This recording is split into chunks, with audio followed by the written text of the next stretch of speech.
here in the thriving community of Centennial, Colorado at Nonna's Italian Bistro. From the outside, you wouldn't suspect that we're about to be transported into central Italy. With a wonderful imported wine collection, a gorgeous piano area surrounded by seating, and a well-appointed dining area, Nonna's culinary spectrum runs from sophisticated elegance to hearty peasant fare. So let's go explore what's on the menu.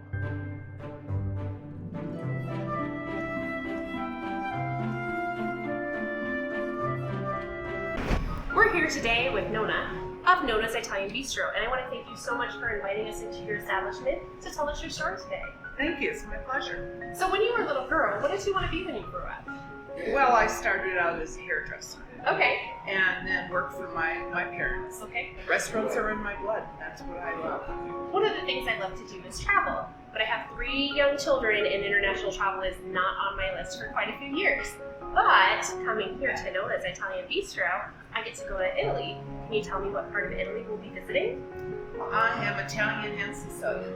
Okay. So the Italian part of me is Naples. That's on my list for sure. Yeah, and the Sicilian part is on my bucket list. I've never been. Lots of family in Sicily. I might have to tell my husband that we're taking a trip. Tell us about your signature flavors and how you came up with them. My mom and dad started in Chicago in 1952, and I was born and raised in the restaurant business. I love people, I love my customers. This is my 7th restaurant. Okay. And my last. No more after this. No more after this, okay. But it's been a challenge and a great challenge. The other restaurants that you mentioned, were they Italian bistros as well? No, they weren't. We started in Colorado in 1978. Okay, I was 2. I was a lot older. They are Chicago delis. One of my last restaurants was Ristorante Catalano, which was named after my grandfather. Okay. And that was right down the street at Holly and Orchard. Beautiful restaurant. Talk to me about your decor. It's beautifully appointed in here, and it's very cozy. Thank you. I never wanted the traditional red, white, and green with tablecloths. I wanted more of a rustic feel, a Tuscan feel, and that's sort of what we've got here. The piano bar is amazing. I love that piano over there, and there's some seating around it. Take me back to the menu for a moment and tell me what your favorite menu item is. Definitely the chicken. Okay, tell me about that. I love it. It's breast of chicken over pasta. It has capers, white wine, lemon, and we add a little twist by putting artichokes. Oh, I love artichokes. Yeah, and a little bit of cream in it, so it's quite different. And tell me what your best-selling menu items are. Definitely the lasagna, the arrabbiata. What's a arrabbiata? Arrabbiata is a very spicy dish. It has Italian sausage and onions and peppers. It's marinara based. Okay. And it's just a really popular and delicious pasta dish. It sounds delightful. Yes. Yeah. Marinara is called something else in your family. Can you tell us what that is? Well, a lot of Italians call it gravy. Okay. We don't call it gravy here at the restaurant, so it's marinara.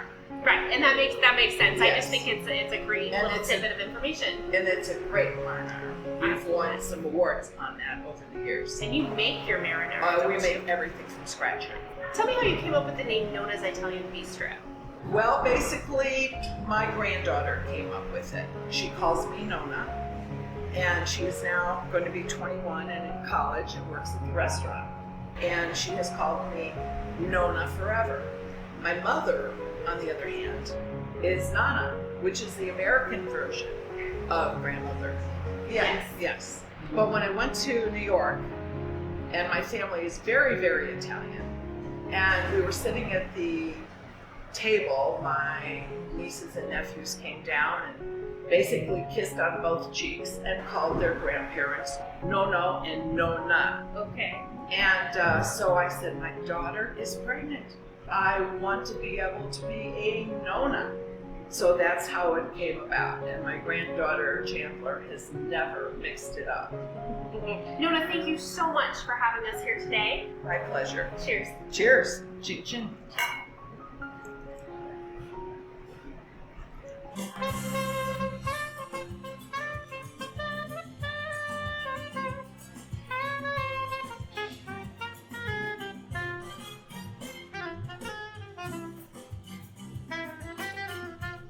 We're here in Nonna's Italian Bistro in the kitchen with Chef Galen.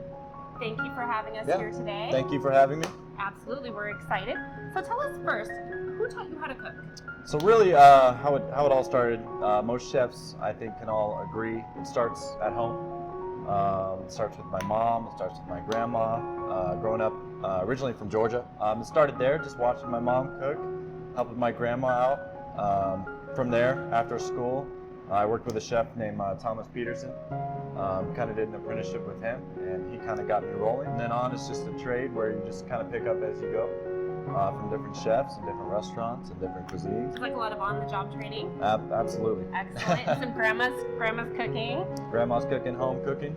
Grandma's is always the best. Always the best. Can't beat grandma's cooking. So. And what is your favorite style of cooking when you're at home and not here? I like a lot of spicy food. I like a Latin cuisine, Mexican food, stuff like that. A little different than what I cook and how I'm traditionally trained, just Mediterranean. Very rustic dishes all together, all around. Nothing too pretentious, just very laid back, casual, good tasting food. So. Is there any one ingredient in particular that you prefer to cook with? Not just one. It's a tough question to ask a chef, but it's I like to cook a lot with pork. I like pancetta. I like cured meats. It's just fatty. It's salty. It's just everything that I enjoy to eat as well. Salmon was really good, well seasoned. I don't know what to say. It's just like really delicious. Galen, tell us what we're making now. Okay, so now we're gonna make one of our house pastas, one of our most popular dishes. It's called the arrabbiata. Oh, What that means is angry in Italian. So it's got a little spice to it, peppers, our sausage, and penne pasta. So he's gonna make some mad food. Mad food, angry food. All right, get the pan nice and hot. Pretty big flame. A little canola oil. Next we add our veggies, peppers, mushroom, onion, and shallot. Okay. Ooh. Let that work for a Is second. that why it's mad? It catches on fire? Yeah. Half tablespoon of minced garlic and a little chili flake. Chili flake gives it that heat, hence the name arrabbiata, which means angry. So the mushrooms get a little color on it. Mushrooms. I love mushrooms. We're gonna add our ground sausage, a little salt and pepper. Season as you go. Then we're gonna deglaze white wine. Basically bringing everything off the bottom of the pan. It's a lot of flavor. House marinara. After that, we're gonna add about a quarter cup of cream. Cream rounds out the dish. Also gives it a nice color. And then we use a penne pasta. So different pasta is good for different types of sauce. We're gonna add our pasta in our pasta drop over here. You see that there's holes on each end of the pasta. Sure. It allows the sauce to kind of fully get into that pasta. At this point we have the spinach, goes in last. We have the spinach last. It keeps that green color, doesn't turn brown. If you add it in first, it's gonna be over wilted, overcooked. At this point now we add a knob of butter too. That's a big knob. Who doesn't like butter, right? Big knob of butter. Pasta should be nice and hot. Gonna add a little bit of that water to it as well. Nice starchy water brings the dish together. Makes it so the sauce isn't running. Every time you add pasta, you want to add a little salt. Keeps it balanced. You don't want to season at the end. Butter's almost nice. Works in there. Start in the center. You want to build it nice and high. Well, it smells really good. Top with a little shaved parmesan, a little Asiago, fresh micro. There you have it. And this is my first time here. I was just amazed. The ambiance is just beautiful. I love the live music. Beautiful. First.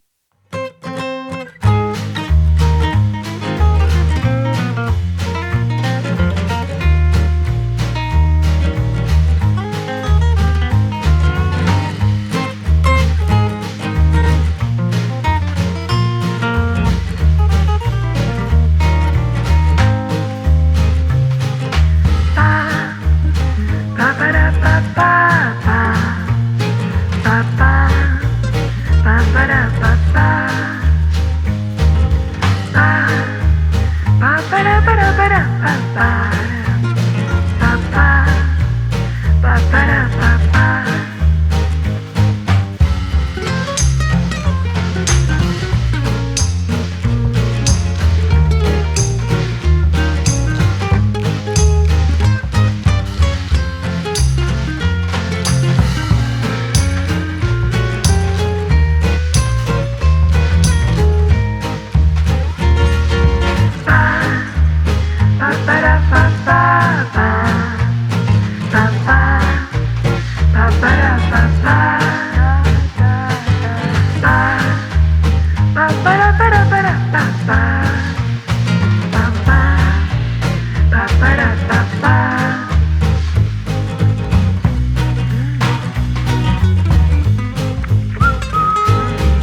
dough, it's just flour, yeast, water, oil, and salt. Just a few ingredients, really simple.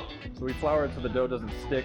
We also use a pretty wet dough. Let's make some pizza. All right, what kind of pizza are we gonna make? So we're gonna make our margarita. Love it. It's tomato, basil, and mozzarella cheese. What I'm doing is just kind of forming the dough. You want to keep it round, kind of make sure air bubbles aren't into it if the yeast is overproof. But I like to use a room temperature dough, so it allows you to form it. What I'm doing now is spinning the dough, kind of working the edges a little bit. We use a 12-inch and a 16-inch pie. Working the gluten, you don't want to press it, because that turns your dough into a cracker. So what do you call it, pie instead of pizza? I think, I don't know. I call it pizza. And I've also heard it called pizza pie. A pizza pie. A pizza pie. So that's about where we want it. What I do next is I roll it out. Sure, no air bubbles. Create while it's cooking in the oven. You want a nice even cook. So I add that to the sheet here. Our margarita pizza is just a little oil, a little garlic. We don't use our marinara sauce. It's just a very rustic pizza. You want to keep it simple. It doesn't have to be perfect. Pizza is dough and cheese, right? A little garlic doesn't overpower the taste of the basil, the taste of the tomato. Smells pretty good. So the cheese we make in-house. Every Friday, we pull our own mozzarella. Like I said, it doesn't have to be perfect. Now it's ready for the oven. So you want to add the basil last. All right, so next is caprese salad. Basic, same ingredients. Really well known in Italy. What we just used for the margarita pizza, we're also using for the salad. So it's Roma tomato, house mozzarella. It's nice and soft. Just layer it like so. Very simple. Italian flag. Then you just add your fresh basil. You want to make sure you season the cheese and the tomato. You always want to season almost everything. It also brings out the flavor of the tomato, the saltiness, brings out the sweetness in the tomato, salt over the top, pepper. It's reduced balsamic vinegar and a little sugar right over the top. Gives it a nice kick. Last but not least, extra virgin olive oil. That's what Italians love to do. Okay, there you have it. Pizza's coming out of the oven, nice and hot. I'm gonna grab this salad and follow behind There you go. Now you want to add the julienne basil. You want to add at the end so the basil doesn't burn. Pizza and a salad, same ingredients.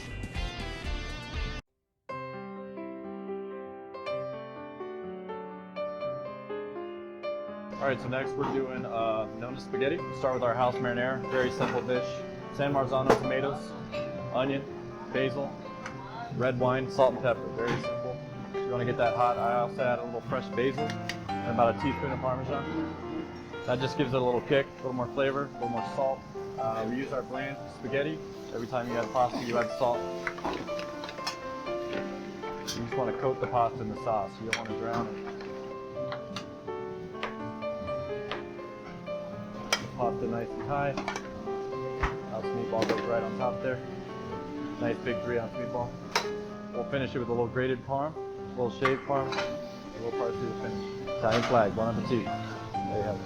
It is absolutely the best calamari I've had ever. I have your garlic bread with your house sweet marinara. Wonderful, thank you. Enjoy. Oh, that sauce is so nice and light. It's a little bit sweet. You can taste the nice tomatoes in there, and it's not overpowering garlic in any way. I would eat this all day long. Chicken piccata. Yum. Oh, that was Caesar sauce. Delightful. I have the Mediterranean salmon Very nice. and our spaghetti. Oh, very yummy. Thank you so much. I can't wait to dive into this. It looks so good. This chicken piccata is amazing. I'm telling you, the look of it, and it's so juicy. If you look at this, it is just, if you push, look, it is dripping. I've just found in here some artichoke, so I'm going to take a bite with the chicken and some artichoke and pasta and see if I can get everything in one bite. The flavors that are in there are so complimentary. The pasta's al dente. The cheese not overpowering, it doesn't take over the other flavors. You can taste the lemon that's in there. Very mild hint of salt, and that chicken, it is so incredibly tender and moist. It's just, I can't even get over it. I want to keep eating it, but I think I'm going to move on to the salmon. This salmon looks so good. And I know you can't see it from the angle that you're at, but the juices from the salmon are already on this plate down here. And it's not really a plate, it's kind of a cutting board. Salmon is firm.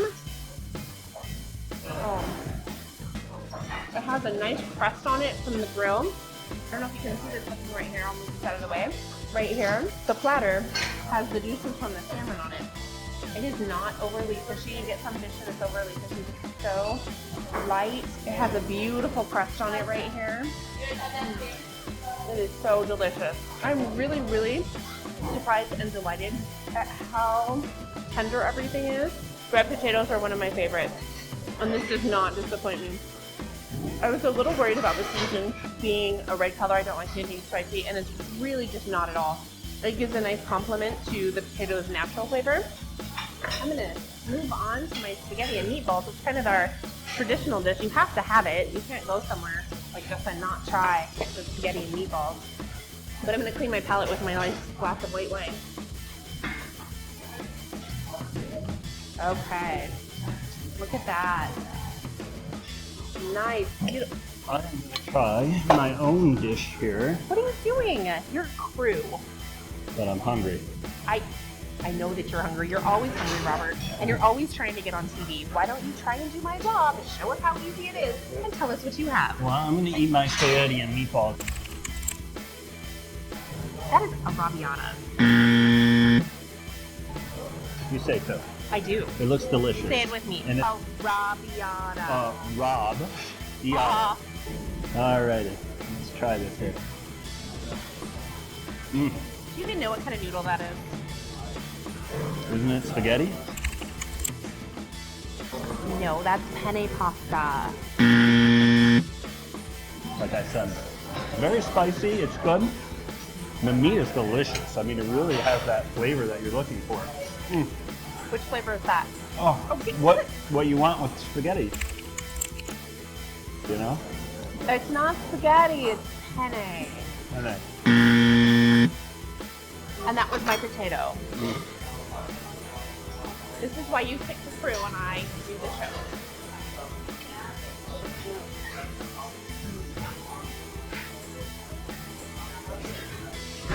That meatball, it is fork tender.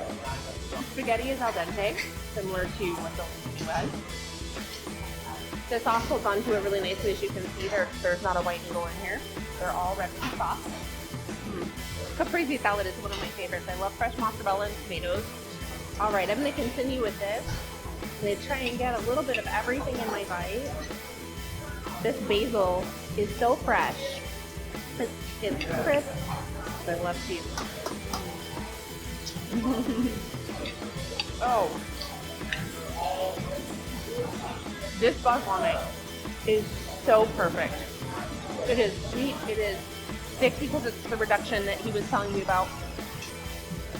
And it is such the perfect complement for the basil and tomato. I love the marriage that happens there. And this mozzarella that they make here, it is firm. You can see it's firm, but it's pliable. And it has a flavor that is, mozzarella is pretty mild by itself. And it picks up this balsamic flavor beautifully. Very, very good. I'm going to show this to you. When you pull it apart, one of the things that you'll notice is there's not a lot of oil. There's not an excessive amount. And I really appreciate that because it's not something that you should consume a lot of. And so this is the perfect blend of everything that's on this plate. I can't complain about anything that's on here. All right? I'm going to set this aside now if I can find room on my table. And I am going to dive in to this pizza. I'm going to pull this apart for you. Look at this. Oh, nothing falls apart, which I think is a great quality in a pizza. Oh. I think I like this blend just as much as the caprese salad. The tomatoes, when they're cooked, sweeten up a little bit. The pizza crust it's thin, which I like. I like a thin crust. And it's firm, but at the same time, when you take a bite, it pulls apart easily, and your toppings don't fall off on one side or stay with the rest of the crust. Very nice. That balsamic is so good on the pizza with the tomato and everything here. Their mozzarella they make, it's fresh. Their tomatoes are so fresh. You can just taste it, you can see it. They really go the extra mile here. I feel just like Little Red Riding Hood leaving grandmother's house. Nonna's is so warm and welcoming, I don't want my mini vacation to end. If you find yourself needing a break from the ordinary and don't have an extra Tuscan villa in your backyard, come visit the friendly staff and warm ambiance at Nonna's Italian Bistro. Until next time, we encourage you to get out wherever you are, find a locally owned restaurant, and discover for yourself what's on the menu. That's one bored puppy.